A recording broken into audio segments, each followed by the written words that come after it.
moderators enemies? No, I don't Well, think we're so. not Only there's moderating. one We're person. just sort of The other person is just there MCing, because hosting, sort of. So there's the remaining four.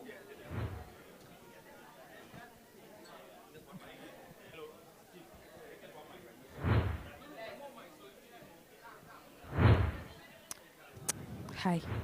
Good afternoon. Hold.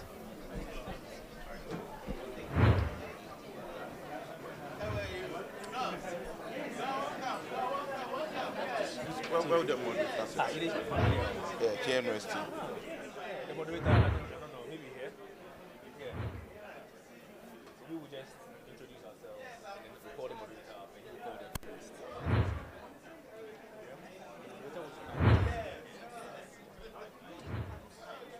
The moderator will the moderator, yeah, I think. Did you read that or I should? You read it. Okay. Hey, that's not him.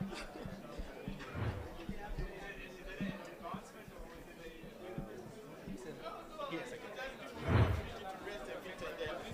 I will.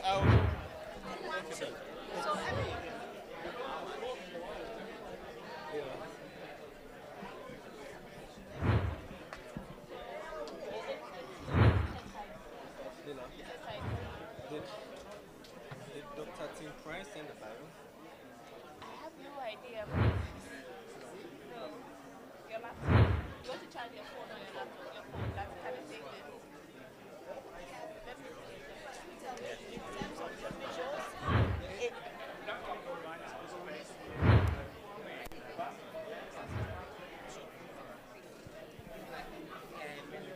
Please, 1 minute. Is that?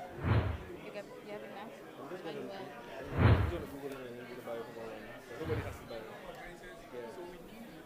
Come forward and Yes. fill all the blue seats. And we'll do that when we. I like you already. Hello? Yes. Sorry. I've seen the bio online. I'll just read it. Good afternoon. Hello. Hello. This one works. Hi. Good afternoon, everybody. Hi. Hi. Please look at me. I want the attention. Look at me. Hi. Welcome back to our afternoon session, and I hope you had a very tasteful lunch, because some of us can't even tell the difference between all the meals on the buffet, and I think the Ghanaians are happy about that. Are you guys happy? Are you guys happy? Okay, now if you are happy, please rise up. And I want to start with the people at the back. If you have a seat in front of you, sit on that seat. Step number 1 of a happy country. If you have a seat in front of you, please move forward. Yes. So let's migrate. As the session says, well,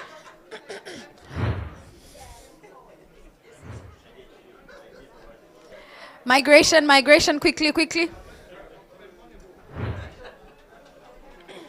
Stay standard, please. Stay standard. Stay stranded at the migration. Okay, so stay standing. Sorry.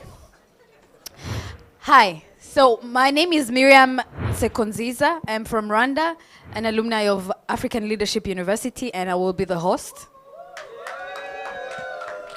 Wait, that's really low. Please, I might not come back again. So an applaud for myself. Yes.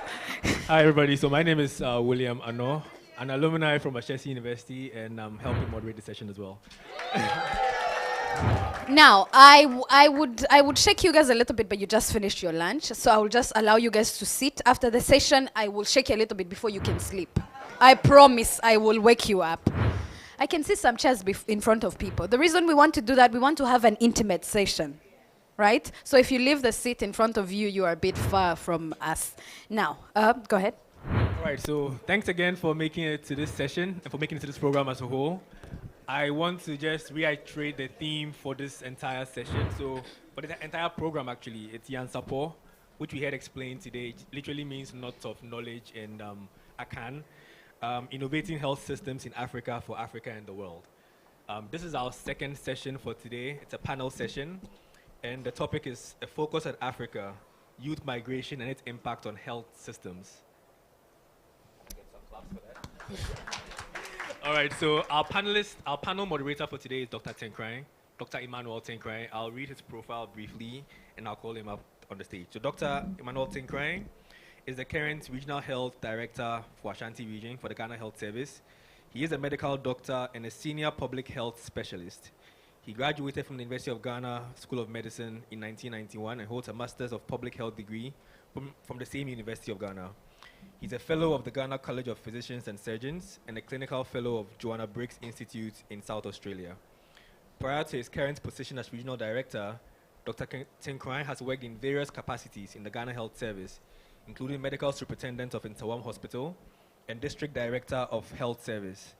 He also worked as deputy director for public health for Eastern Region and then the Brong-Ahafo region. So he's been around almost all the regions in Ghana. So I'd like to welcome Dr. Tenkrai up on our stage, please. A round of applause, please. As we're going to be talking about young people migration and its effect on the impact of health system, I hope you guys already have questions even before the panelists say anything. And we'll look forward to having a fruitful session as well as interactive. Enjoy the session.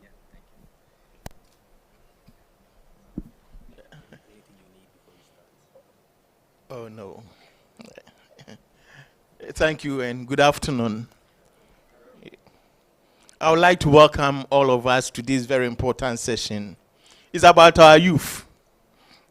And that's the more reason why we are meeting this afternoon.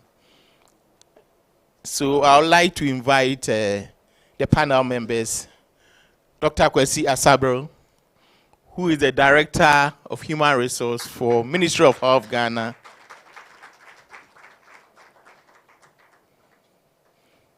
Ms. Eudora Saki. Yes. In fact, she's going to tell us everything. And then Prof. Klaus von Presenten from University of Cape Town. Dr. Abdullahi. Dr. Abdullahi is not here. Yo, good. Yes, from International Organization of Migration. You are most welcome.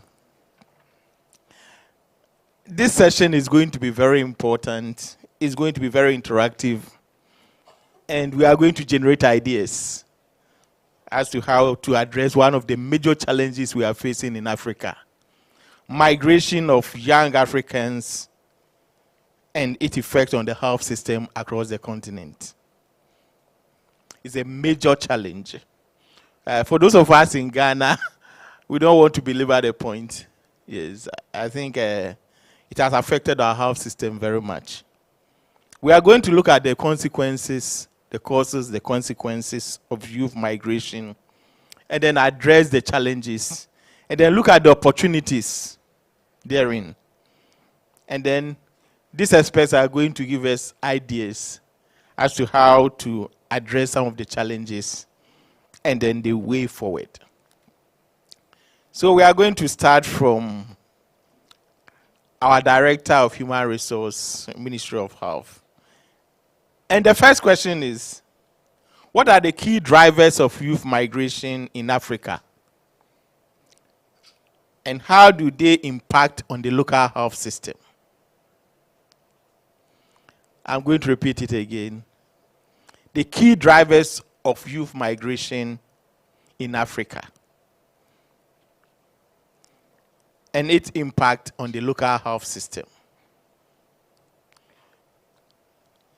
So we will start from the Director, Human Resource, Ministry of Health, Dr. Sabri. Yes, we have 45 minutes. So I'm going to make sure that we use 45 minutes for all these discussions. So we'll start from Kwesi. Thank you. Good afternoon. And before I respond to the question, I want to place it in a proper perspective based on a research we conducted with the support of WHO. And in that research report, basically we identified 3 principles which no nation in the world is outside each principle. The first principle is that skilled health professionals are needed everywhere in the world because of disease burden. No country is insulated from disease occurrence. And because of that, we need health professionals with the appropriate skills to address the disease burden. That's the first principle. The second principle has to do with demand and supply. How do we get the health professionals by way of training them to acquire the appropriate skills? And that is supply. How do we procure their services? In that report, we realize that there is a global mismatch. There's no ideal nation in the world where a nation can talk about, oh, I'm able to produce adequate numbers of health professionals that meet our requirement, and I have enough resources to recruit all of them. We are interdependent. What is the status of Ghana in that report? Ghana, in that report, showed adequate production of health professionals. Unfortunately, all the health professionals produced by Ghana doesn't have what it takes, the financial space, to recruit all of them, to demand their services. So you train people, they stay in the house, their skills become stale because you are not able to recruit them, and that is a mismatch. Where we have an ideal situation, we talk about the equilibrium, where demand and supply meet at a point. But there's no nation in the world where you can talk about equilibrium. So the causes one is that I'm trained. I need to be recruited in my country, and I'm told I should wait. Whilst I wait, the skills I acquire gradually become stale. What we don't know is that healthcare professionals always want to be on the job. The more you are outside the job, gradually you become stale because it is hands-on program. Second, when people are recruited, they look at their conditions of service.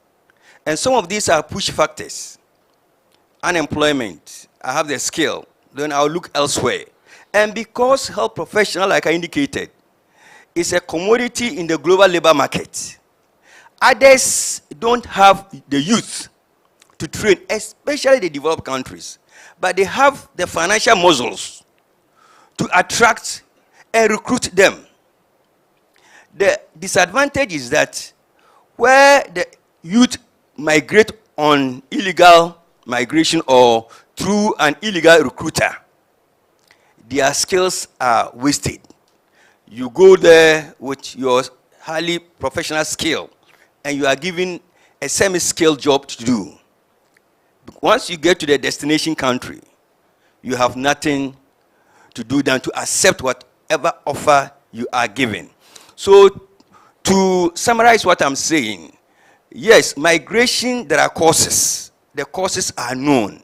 How do we address the causes? Or how do we take advantage of even migration by having a bilateral agreement? Thank you. Thank you.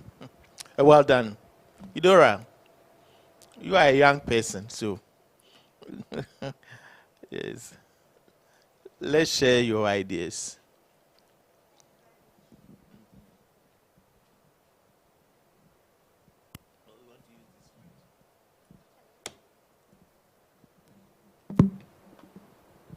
Thank you. So, to add to what Director said, for the youth or for young people, the current trends that we see for young people migrating is from usually the rural areas to the urban areas, or we can also see them moving from Africa or from one country to the Western world or other continents. And some of the factors that push them to move or influence their decisions to move, even in-house or let me say locally, could be that in the urban centers, there are social infrastructures, good schools, good roads, better services of working condition services. And so all these factors influence them to move to these urban centers. And then also migrating to other continents, similarly, they have better infrastructure, they have better healthcare systems that are working, and then also the fact that they have professional development, there's that career progression that is clearly defined for them. And so it's almost always easy for people or young people like myself to want to migrate to these areas. And this is what I have to say. Thank you. Okay, Prof. Yes, let's hear you. Yeah, so good afternoon, colleagues. So thank you. The comments that have been made really, yeah.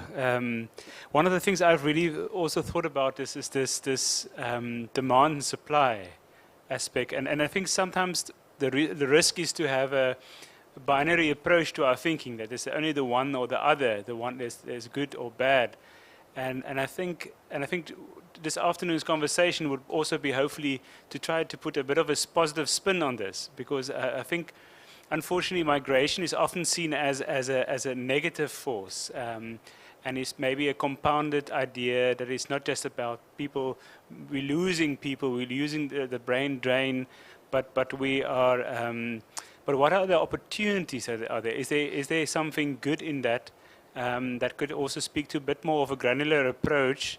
And I think that there was a mention about the bilateral agreement about ensuring safe and equitable and just ways of approaching this from a global village perspective. Seeing that, or I think the comment was made that we need skilled health workers everywhere in the world. And especially our region, but there are other regions that also need that. And it should be, if we look at it from a rights or equity perspective, it should be something that's within easily accessible by communities across the globe. But I think having saying that it's not a binary approach, or as we need to appreciate the complexity to it. There's also the consideration then about what are the different perspectives of the lived experiences. And I'm so glad we have the voice of the youth on the panel, which is important to see, because I think my hope, and I'm sure others in this room will resonate, is that the solutions to this vexed issue will come from the youth. So yeah, I'll pause there. Thank you. Dr. Abdullahi. Thank you very much. I'm very happy to be here in this lovely city of Kumasi. It's my first time here, but when I landed here, I had the opportunity to meet one lady. Her name is Siwa.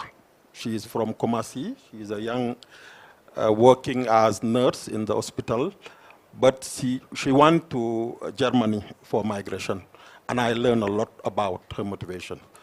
I think mainly, if I come back about the evidence from IOM, most of the studies we did in several countries is that the main drivers is linked to economical and labor need, because as human beings, we need to have improving life condition. I think this is one of the main driver of the young migration. We'll be learning from the young people, but I think this is number one. I don't know specifically the context in Ghana, but worldwide, I think this is the main. But I would like also to emphasize on 2 or 3 other drivers which are coming frequently. I think the conflict situation. I'm coming from Afghanistan, working there, but I know that most of the people are leaving the country because mainly they don't have the right condition and because of the conflictual situation. We should not also minimize the impact of the climate change as well, because it's becoming a main driver for people moving. I think this is overly what I would like to share, and we need to understand the main causes and how we can further address, but I think we can come on it later on. Thank you very much. Thank you. So we've seen the main drivers. I think economic came first, and then the others.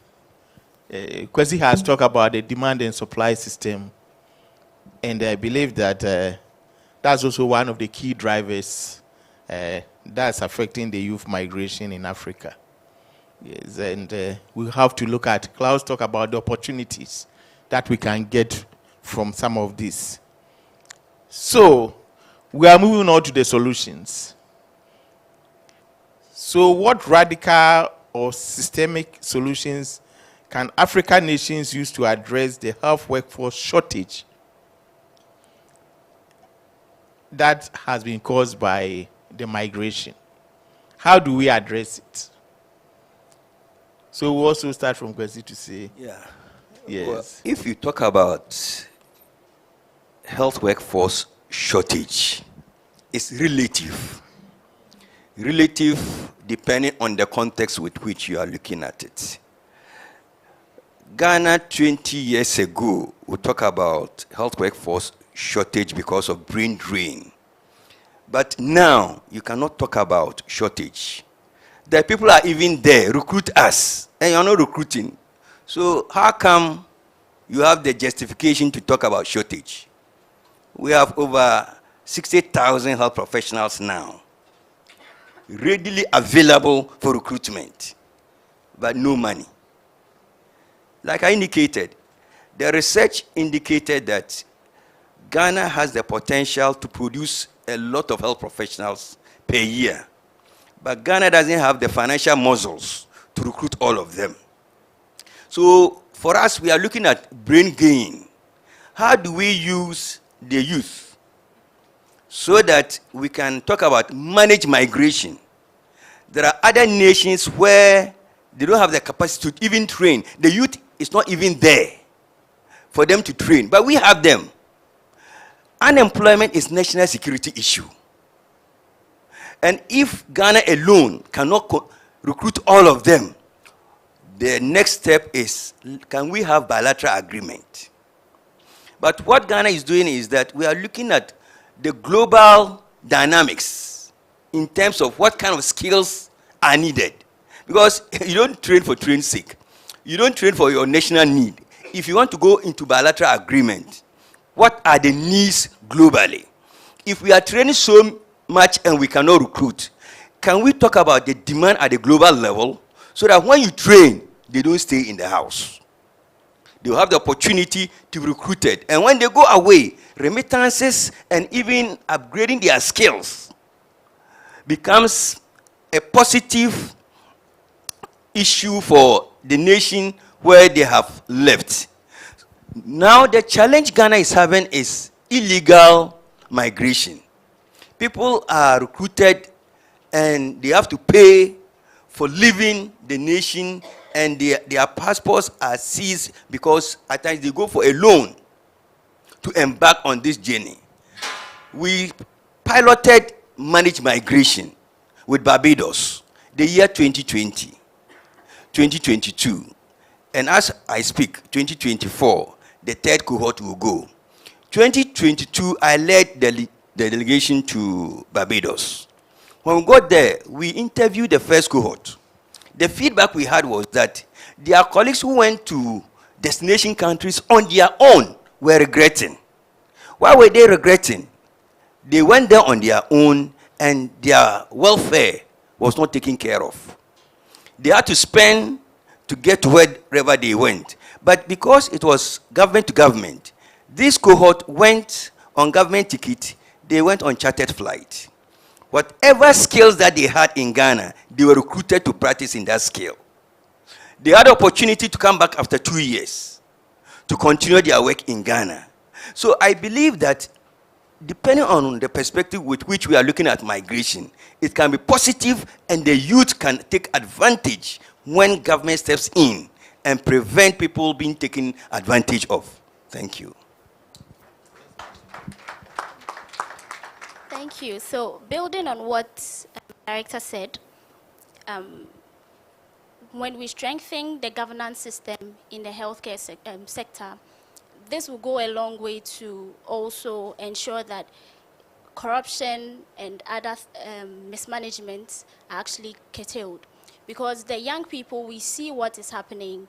You would hear probably there is some sort of mismanagement or the misuse of some allocated resource.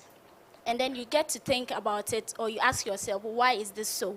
And so once people are held accountable for doing certain things that also give them that platform to be held accountable, I think that it gives the young people the hope that, okay, things are going to be better, and that we know that once people are taking responsibility, it would go a long way to ensure that resources that are actually allocated for the betterment of the healthcare system is actually utilized well. And so that's what I would also want to add to that.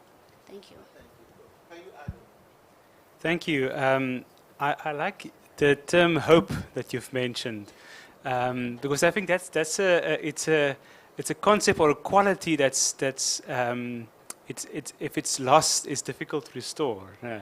But if it is there, it really gives a sense of agency that you can actually affect change within your sphere of control. And I think this approach to thinking is something where everybody really has a role to play, but especially higher education institutions where we prepare our graduates for this changing landscape, this 21st century with all these different demands and challenges. And thinking about how can we better equip our graduates for being fit for purpose, for working within country, but also across borders. And thinking about maybe are there other skill sets that they should acquire during their training and post-training, because I think we talked about continuing learning as well. So how do you create that learning mindset that stimulates innovation and new ways of thinking? So thinking about leadership skills, advocacy for your discipline, your community, and also the ability to sort of create these social networks. Because like you said earlier, if people are relocated, one of the big things that you struggle with is that you don't have the network that you've had, especially if you migrate from a rural to an urban area or in a different area of the world where there are not people maybe speaking your own language or your own culture. How do you create a social network in that setting? And I think that's often also said, because there are obviously structural things, the way which is vexed and difficult to change. Like I'm just thinking about a very good colleague who's working in a rural area of South Africa with his family and young kids, but now the schools are not adequate. There's kids have special needs, requiring that they need to move closer to a bigger city where the schools can cater for the kids' needs. Is there a way to flip that around? Where I know there are other parts where. So that colleague unfortunately now has to relocate from a rural to a more urban area, which is a loss for that rural community where he has been working for many years. Is there a way to flip that around? And I've heard about grassroots projects where communities actively recruit for the health workers for their settings, especially rural communities. There are wonderful examples of that where that's done, and then obviously that's happening at a small scale. It's very much around maybe a local community taking charge of the situation. So that's the informal route. But are there formal or structural or policy ways that we could also make these shifts possible? So that it's not just left up to the individuals or the small groups of people to make the change, but are there ways that society as a whole could make this equitable human movement more feasible and fair to all? Yeah. Look, you can add on. Yeah, thank you. Yes, as IOM, I would like just to emphasize that for us, migration should be a normal part of the life cycle. We are mainly fighting against illegal migration, but for the normal, it should be a normal pathway. Having said that, we are talking about the retention policy, how within the health system, knowing that the solution can be beyond the health system because it will be economical. But I think that we can at least emphasize on 2 or 3 main points. First of all is providing capacity building.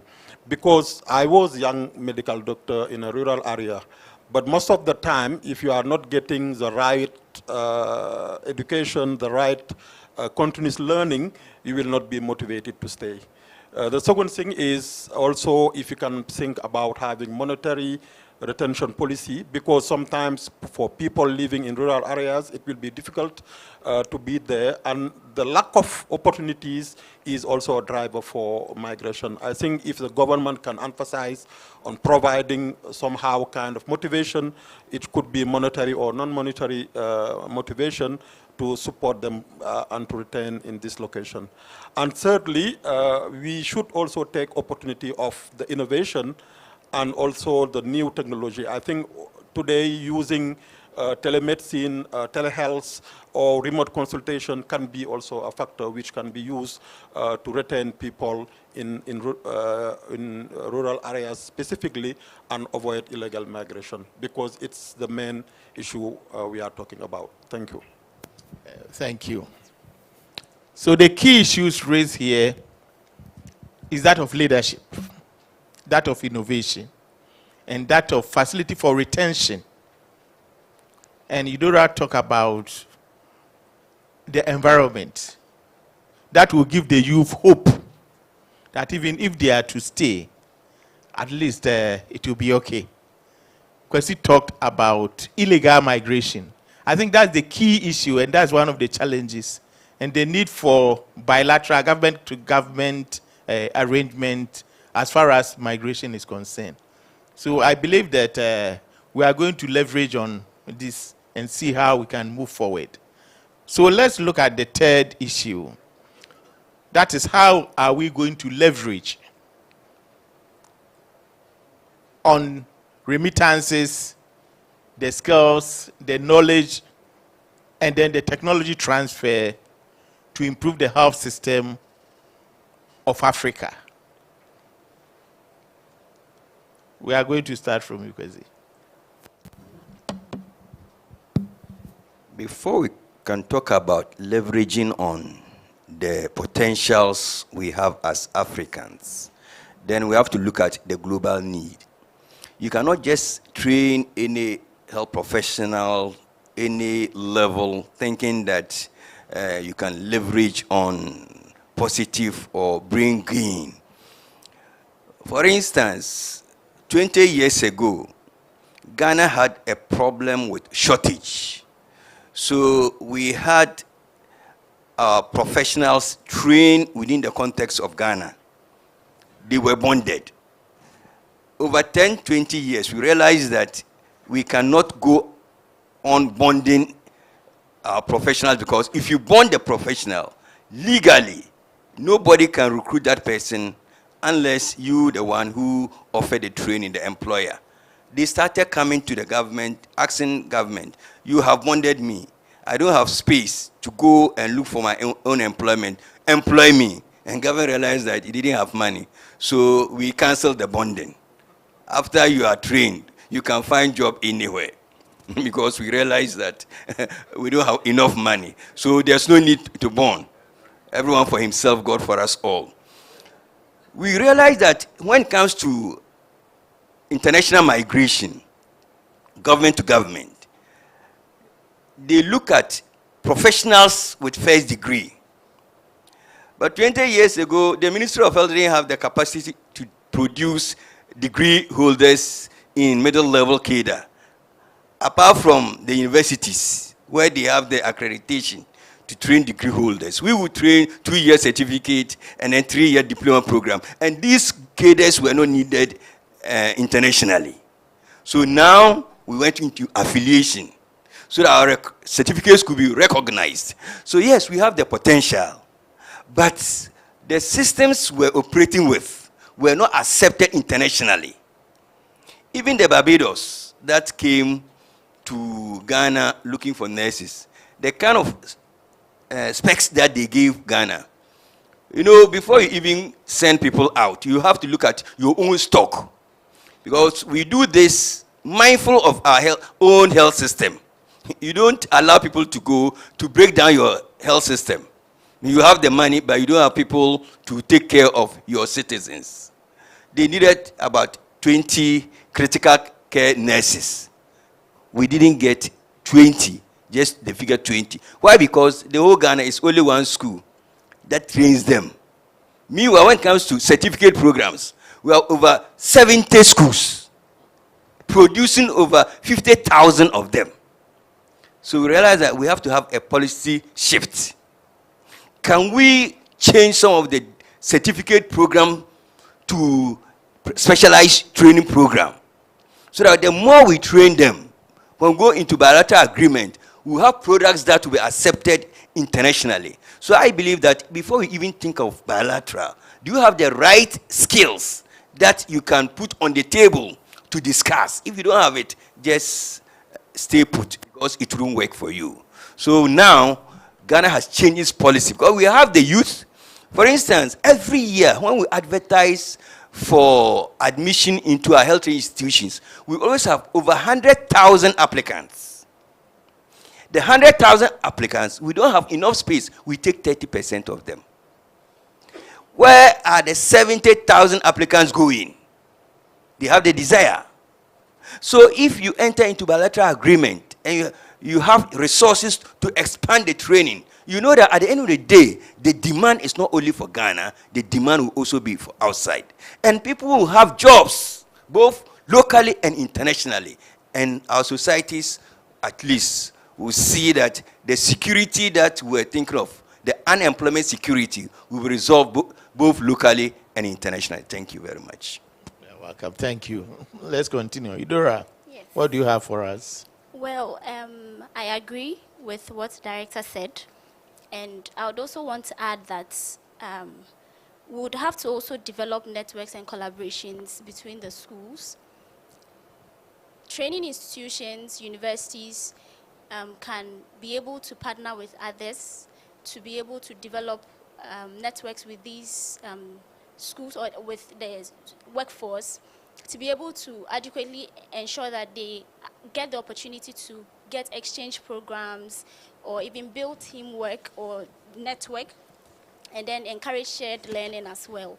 So, for instance, in Ghana here, to the best of my knowledge, I know that the career pathway for people in biomedical engineering is not that great, and because we are not often able to even produce our own vaccines or even medical devices, amongst other things. And so if we are able to partner with other institutions, so we know an institution like Kane University is able to train biomedical engineers, and so we'll be able to partner with other institutions that are able to also, they're already doing it in the global north, and then they would be able to assist or share their knowledge or experience with the students here, so that in terms of knowledge sharing and then sharing experiences or even teamwork, they will be able to also better be placed, or as in the students in Kane University who are not so well, because we don't have the systems here to better assist, they will be able to also still fit the global market as well, just like Director was saying. Thank you. Yeah, thank you. So, yeah, so I was thinking about the term skills, and obviously it's a core aspect of any professional that you have a certain skill set so when we think about a surgeon, we know there are a certain skill set. We mentioned critical care nursing, but it's also about how can one think beyond skills to attitudes and competencies. So, and I think that's maybe also when one recognizes that yes, you can have an individual who has some certain technical skills, and I know I'm simplifying skills, but thinking about how do we invest in the person that, and as you said, that's the role where training institutions can really play a big role.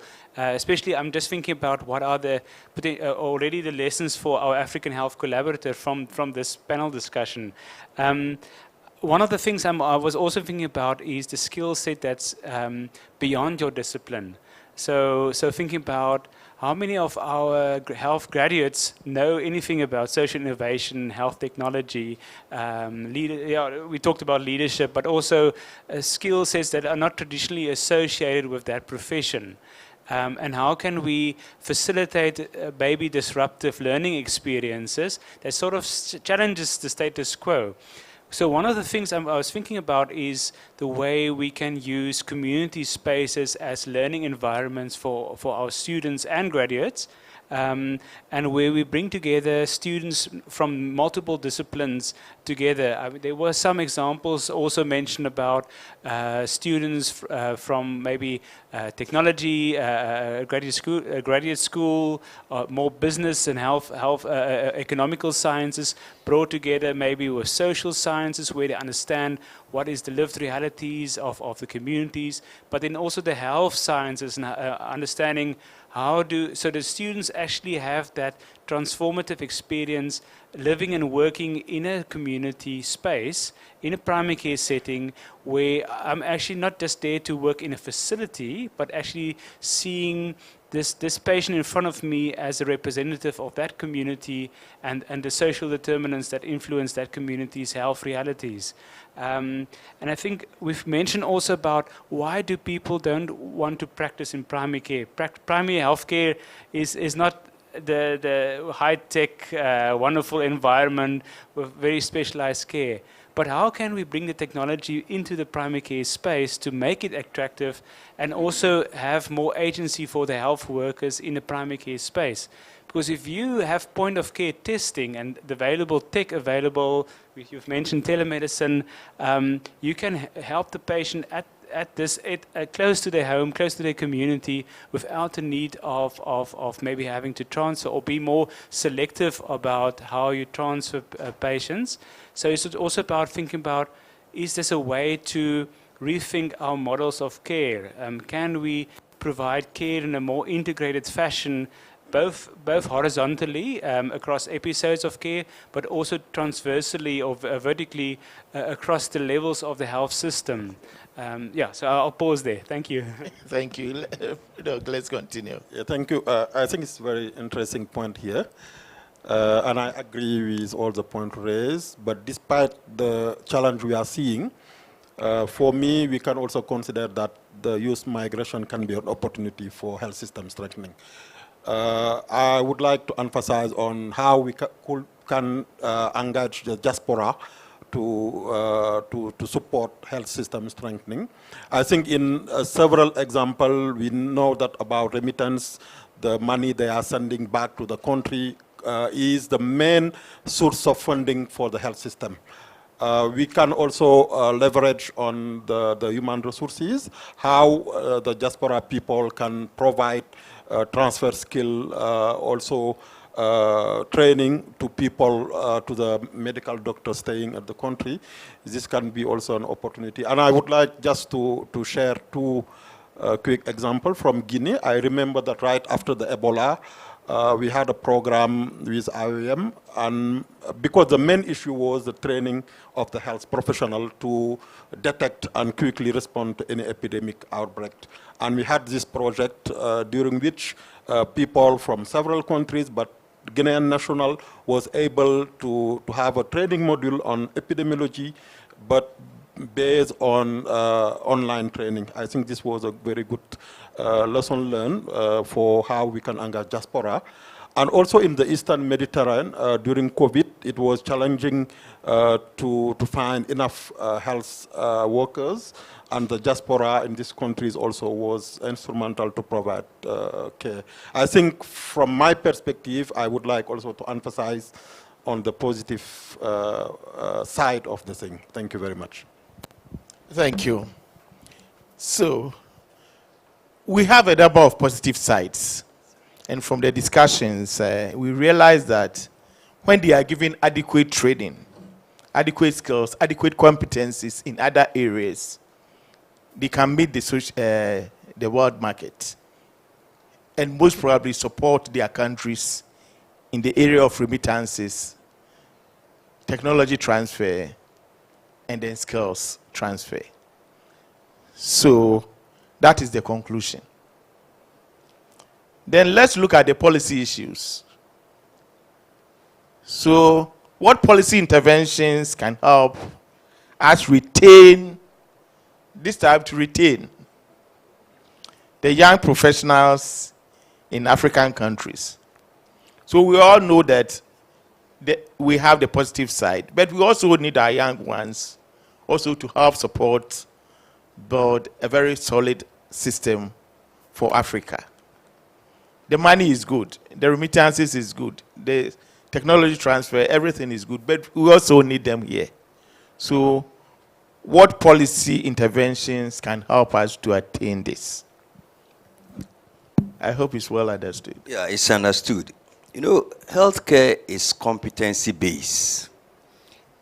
If you come out of school, no matter the program you are pursuing, if it is medicine, you are required to work 2 years under supervision before you are registered to be on your own. If you are a nurse, 1 year under supervision. And even if you are talking about bilateral agreement, you have to work over a period. And because the job is said that you have to be mentored for over a period, you are there to render service. At times, you look at American Dental Council. When they accredit facilities for house job, the house job is not as if you are going there to sit in the classroom for you to be taught. It is hands-on. You are rendering service under supervision. And it is a way to retain. 20 years ago, you only need 1 year after maybe medical school to be registered permanently to go and start working. But because we're experiencing brain drain, people were leaving, they added additional year. That additional year is to retain people to work for the nation. Not born, but it is part of your competencies to get fully registered with a regulator. So if you run away, you are not a medical officer. So you are forced to stay. So some of these conditions will allow people to stay. Maybe we want to send nurses outside. The nurses will be sending outside. You need 5-year experience. Where do you get the experience? In country. You don't get the experience outside. So as people go, people will be there to serve 5 years, 5 years, 5 years. And we will always have people available to work in country. And I believe that is the policy of the ministry. The only challenge is that when they come out, we don't have, like I indicated, the budget to recruit all of them. So if I have come out and I need to be recruited 5 years to gain experience, and I'm sitting in the house 3 years, where do I get experience? When I'm even recruited, I'll become stale. And the other time I was telling people that, look, we are all at risk.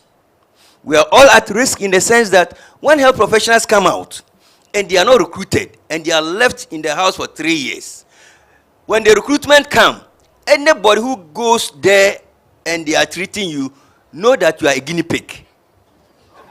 You are a guinea pig because that person doesn't have confidence again.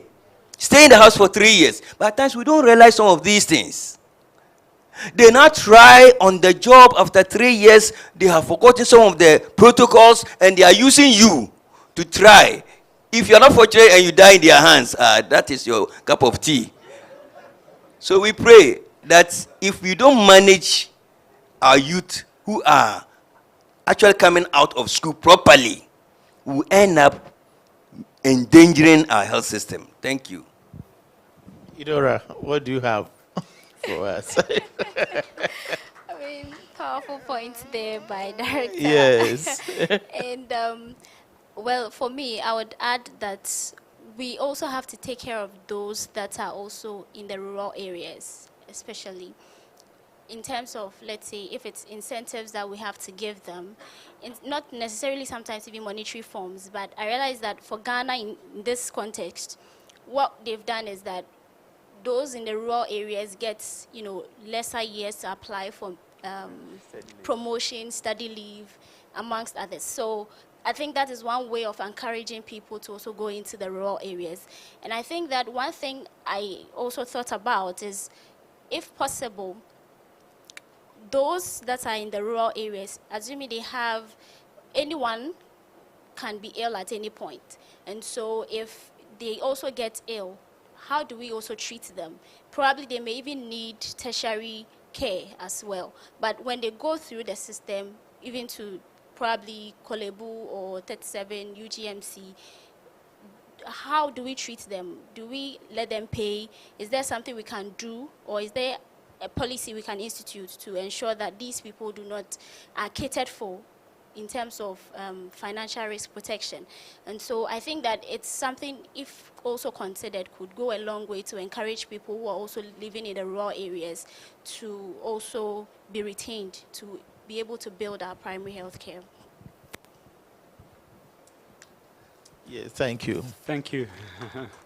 Building primary healthcare, I like that. Yes. Music Yes, to my ears. so Prof will add on. Yes.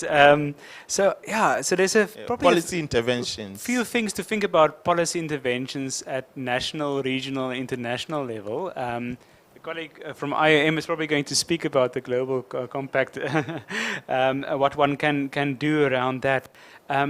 I was thinking about an interesting study that was done where the whole concept of human resources for health, what was the coverage in South Africa's policy frameworks? And obviously there are frameworks that are health specific and non-health specific, and especially at national, but also importantly at sub-national level, at like provincial or local, there were less than 50, even like something like 30% of policies referred to human resources for health.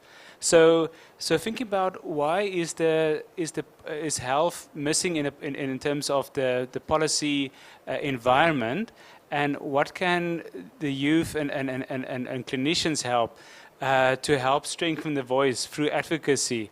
So often one thinks about who are the people that write these policies, and how do you get into that room or that environment. And I think that is perhaps something, a competency. I like the term competency that was mentioned about, can we make advocacy a competency? As part of our graduate attributes, that being fit for purpose is that you can advocate for your communities, but that you're also able to link in with professional society and other networks that influences a policy, and that you have an ear, and a sympathetic ear, hopefully, of a minister or a delegate in government that could help shape that policy conversation. Because I know, obviously, the drive to change policy, there's always probably about who shouts the loudest. So how can we amplify the voices of specifically the young, our youth, but also both from a community or health user perspective, but also from a health provider aspect. So interestingly, there was a report from the South African Academy of Science a few years ago, just before COVID, that spoke about the higher education's role in supporting young graduates in their first 3 years after graduation, to also make sure that there is in a way a policy directive, and that it should be enforced by the national licensing body, that universities have a role for ongoing support and mentoring of new graduates. Because I think that is often one of the reasons, maybe that is a bit of a push factor, where young graduates, especially in a community service here, post-internship, are faced with a poorly functioning health system, under-resourced, understaffed, and now have to manage complex patients without sufficient supervision. So how can we, through a policy lens, amplify the voices of these young graduates to make sure that they are adequately supported and supervised in these early formative years? Because I think that could make or break a career in health. And then lastly, thinking about that is also a potential for an equitable global health partnership, to see how can we form partnerships and relationships across nations to help support young graduates in different contexts. Thank you. Thank you. I think, yes, we have the last one from you, Yes, Prof. I think I will make it short. Yes, I think globally, the main thing we should emphasize at the political level is to ensure that we have adequate health system strengthening. Because I cannot take all the building block, but mainly, I think for the use of medical professional, the main issue is to have adequate living or working condition. Meaning that, for example, if you are working in a very remote hospital, we don't have ambulances or you don't have adequate services within more than 10 hours, it can be demotivated for the health professional. This is number one. Number two is the governance side, fighting against corruption and also ensuring a good leadership within the health system. And as human being also, I think it's the last point, accessing to adequate health services. Because most of the time, I remember myself, my first position was in a very, very remote area. But the issue is, I can work there. I love working and helping people. But I cannot find adequate school for my children. And this is also something which is linked to improving access to basic health services for people working in the field of public health and so on. I think this is mainly the main point. Yes. So unfortunately, I we think don't have enough unfortunately time. because of our time, Thank you. so yes. So I think the key issues raised here is that there are opportunities at both ends. So it's not only outside Africa that you can have opportunities. Within Africa, you can build your capacity with good partnership and good leadership. And then we work towards prevention of corruption in Africa. I think that's also one of the key areas. And then we believe that it should be a partnership between governments. Migration should be partnership between governments. And it will hinge on the market. So that comes to the pre-service education that the focus is more on the universities and then the other training institutions. That let us train the right people with right skills, right knowledge, good attitude, good competencies, so that they can remain in Africa. And also, if there's a need even to go out, they can become the best for Africa. So wherever they find themselves, they can provide the quality of health services that we all need. And Africa will always come out as the best, with remittances, with skills, with technology and everything. And I believe that the entry point is from the universities. The way you do your selections, the way you teach, and then build values, moral values, in addition to the education. And I believe that when we put all together, Africa will have the best. Thank you for listening. Okay, so we'll hand over to, yes, our two gentle, yes. Well, can I have another round of applause for the panel, please? We would love to have an extended session for questions, but we might not have the pleasure to do all that. But I'm thinking, if you allow at least one or two questions, are you guys okay with that so that we can cut a small time on the time you're going to go to museum? You guys have been sitting for a while. Up. I promised to shake the sleep out of you. I promised, and I will keep that promise. So I'm just going to shake you guys a little bit, and then we receive two questions, and we're done. Everybody up? I can see some people seated. Yes. Oh, and I want to acknowledge those online as well. If there are any questions online, and Yes. if you're online, stand up as well. Okay. So some of you did not get a chance to go to nursery school. This is your chance. You're going to do as I do and say as I say. Okay. Look at me in the eyes. Shake, shake the mango tree. Hey, these mango trees. Please shake yourself. Let's do it. Shake, shake the mango tree. Mango yellow, mango green. We are stretching. One for you and one for me. Shake, shake the mango tree. Now turn around and shake the mango tree next to you. One time. And then we can sit down and receive the two questions. Shake, shake the mango tree. Shake that mango tree to waking up. One for you and one for me. Shake, shake the mango tree. Okay, 2 questions only and we're done. You may be seated. So any person, okay. So I'm going to be provocative. This collaborative is about hemp, HECO, and HENT. I heard HECO in this panel. I heard education, and I heard hemp, the accreditation piece. What I did not hear is innovation, upset the innovation. If we are going to invest, if you are going to solve this problem, it's an interesting situation on the continent. You have a need for health, and you have a gap where there's not enough facilities to do it, and but you have resource. So I did not hear in the panel the investment in the gap. What if you took 1 year's of salary of a clinician and give them a fifth, but offer them it as an investment into a brand new clinic, and then give the opportunity for a senior member to come in, because you want the accreditation, they need to be under somebody to be the clinical advisor, and they will take a cut too. It's called sweat equity.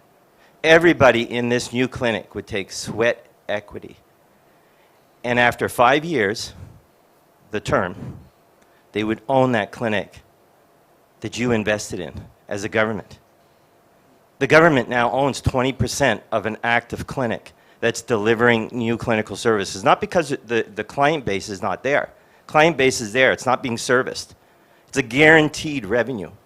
At this meeting, we had an investor in here, Alta Sempa, invests in this kind of delivery of healthcare. They could be a matcher to the government's investment for that one clinician. That's an example of how we could be thinking about filling in the gap. So my question to you is, what's your idea to use HENT, your new pillar in your world? I would like your opinions of what you understand about health entrepreneurship and how it could be used to address this gap. Can we receive Let's one have last the question? second one. Yes, the second one from a young lady, and then we're done. Oh, let me receive Our contribution. Yes, contribution. Let her ask the Okay. All right, thank you. So I'm going in the light of the bilateral agreement, and I mean, from our director, it appeared the emphasis was on the monetary gain to the country when it comes to the bilateral agreement. But I mean, within our space, health space here in Ghana, we know that we also don't have it completely put together. There are certain cadres of the profession that we don't have the human resources for that. So as a matter of policy, instead of only looking at the financial gain, can we also consider bilateral agreement of human resource? Because like Eudora said, one of the key reasons why people would want to do that kind of unhealthy migration is because if I go out there, I get the opportunity and the exposure to better, develop my skill. So can we look at, okay, I'm giving you my people, but you also give me some of the cadre of profession that I don't have here. So when they get here, we get to also empower the up and coming ones. So we don't put them at the position where of necessity they have to move because I need to, develop myself further. So instead of as a country just looking at what monies is coming to us as a government, can we also look at that angle as well? And then secondly also, can we also look at, I realize for, let's say, house jobs for our medical students, mostly it's either you are in the tertiary facility or you are in a district hospital. Can there also be the option of empowering our health centers so we are deploying skilled people or people that newly trained medical officers can be under, and then take them to the health centers so that we can put new people that just came out at that level? Because you spoke about sometimes part of the agreement will require a certain period of training before you can take the people out. And government is not in the position to embrace the numbers we have at the district and the tertiary levels to give them that kind of exposure.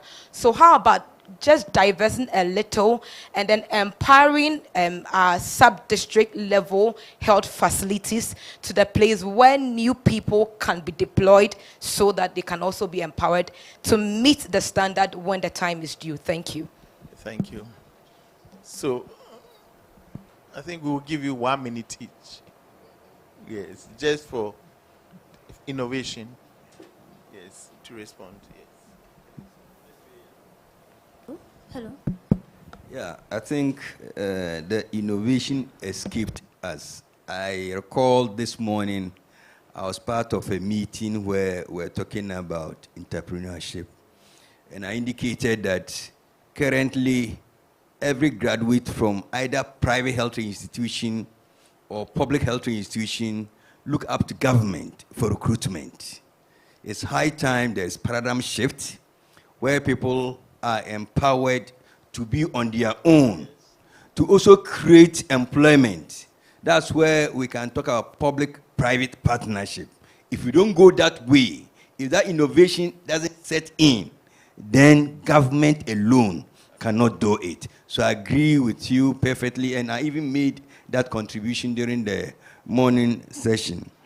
And then looking at migration, it is not only money.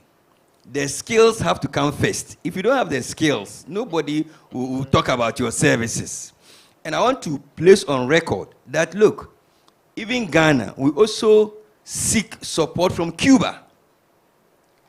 We also import skills from Cuba. We don't only export skills, we also import.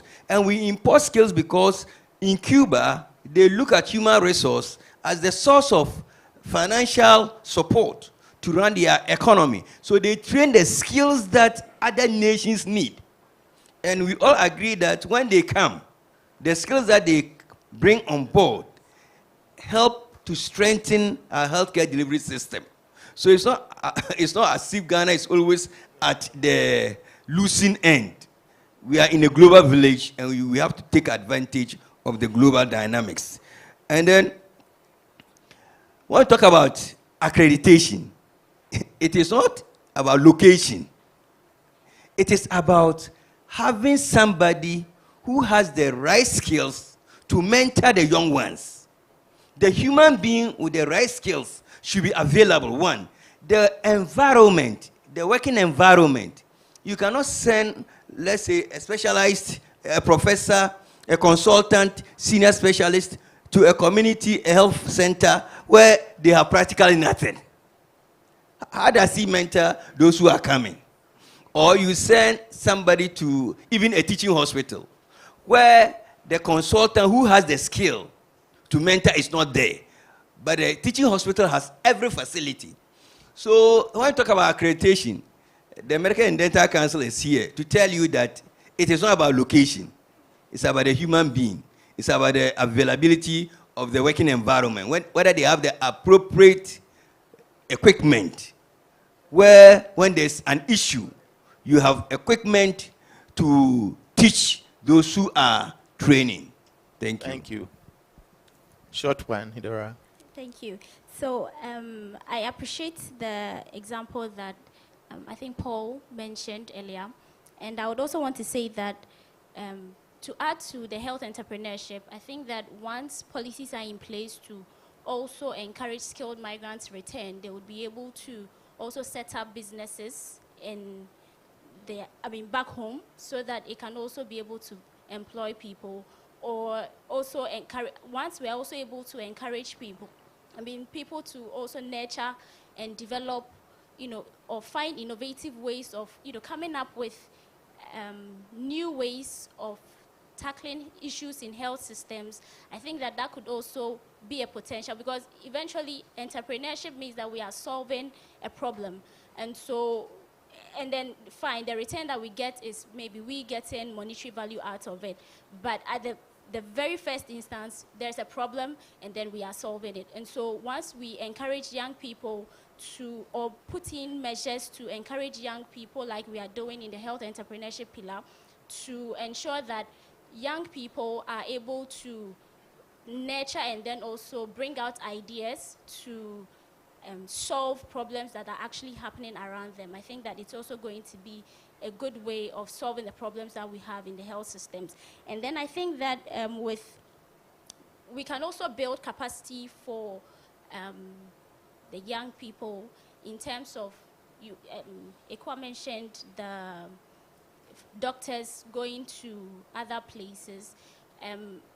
Currently, I know physician assistants are trained to also tackle issues or take care of people at the primary healthcare level.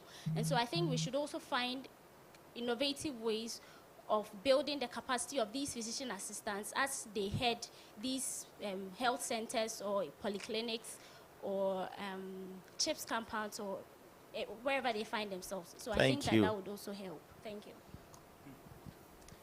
Thank you. Thank you for those beautiful questions. Yeah, so I was thinking again about this model. For instance, at University of Cape Town, these 3 pillars, they integrate and overlap with their focus in 3 community sites. And I think that in that lies the opportunity, is the Mela approach of integration across the pillars. I wasn't singling out any specific pillar, but I agree completely that there's a really an opportunity to see how can we bring the learning from the 3 pillars together, and how does it translate in a co-development and co-creation of a curricula. Because obviously we need to work with the communities, and we need to work with the existing health workforce. But we also really have an opportunity in the emerging of the future health workforce, making sure that the way that they are trained and developed is different than the current workforce. And we also need to reorientate the current workforce to be able to be appropriate in their mentoring. I mentioned the example of learning across faculties or disciplines. So thinking about how can we make the innovations that will come through the African Health Collaborative from an innovative new stage to actually embed it and formalize in curricula and in policies. By the way, the research I mentioned about policy was not about HRH, but migration not being sufficiently covered in policy environment. And I think that is an opportunity for us. We can address the migration in a policy environment by looking at these, using the 3 pillars, but thinking about how can we bring in the positive learning around the migration that we've discussed today into the policy environment. And I think lastly, looking at this combined approach at technology, social innovation, and in providing the appropriate models of care at community level, I think would really provide us the opportunity. And we have the next few years to develop those models of care. So thinking about the public-private partnerships, etc. But then lastly, I've mentioned some of the non-clinical competencies, but team-based care is a competency that we need to develop. And thinking that involving our students, undergraduate, postgraduate, in these cross-pillar work will be an opportunity for us for developing the team-based mentality and capacity and skills. Thank you. Thank you. Last one. Yeah, thank you. Thank you, Paul. I think I totally agree with your point. Personally, I believe that if you would like to have a strong health system and to achieve the universal health coverage, we need to see and to transform the governance of the health system. Most of the time in all our developed country, the government is implementing while taking care of regulation, facilitating. I think we should see how the government can be less implementing and doing more facilitation and giving more space to exactly the private sector. I think if you take the example of Singapore, of India, most of the health facilities are run by the private sector, not by the government. I think this should be a good starting point, and to that we can have a stronger health system with more involvement of the government onto the daily and the routine implementation of the health system. Thank you very much. Thank you. Thank you for the innovations that you've proposed. I believe that it will work well. So on that note, I would like to thank you and then hand it over back to the host. Yes, come round. Yes, well done. Thank you so much, our esteemed panelists. I think at this done so well. Yeah, at this point, the team would like to introduce the EOC members and just say a thank you to them. So, please, if you could come up. Thank you very much. I believe we are all enjoying the second convening, Ghana's convening. But good, so far so good. But what we must acknowledge is that we had about almost 10 months planning with members across all the partner institutions. And at this point, we just want to use 3 minutes to introduce them. So EOC members, can you come forward quickly? And then we introduce you. Great. Yeah, that is my co-chair, Tracy. Good, good.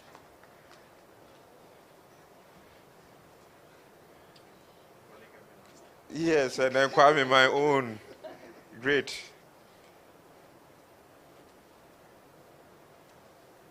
Senator, come quick.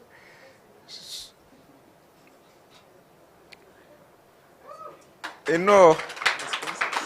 Princess, where is Princess? We are supposed to be about 18 or so.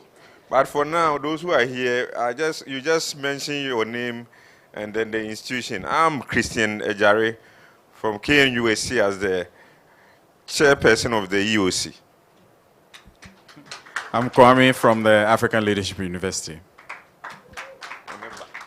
Tracy Naledi was the co-chair from UCT. Dan Kanirongo from Amref International University, Amref Health Africa. Edwina Apau, University of Toronto.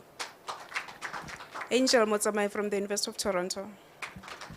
Marcy Rose from Addis Ababa University. Karen Atha from Ashesi University.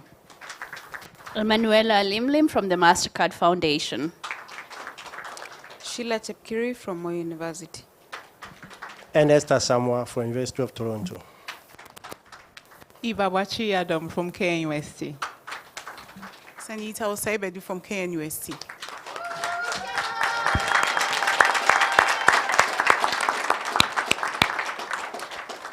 And we also have the event organizing company, the guys over there, being led by Matthew Ansa. Where is Matthew? Benjamin Nanekia. Great.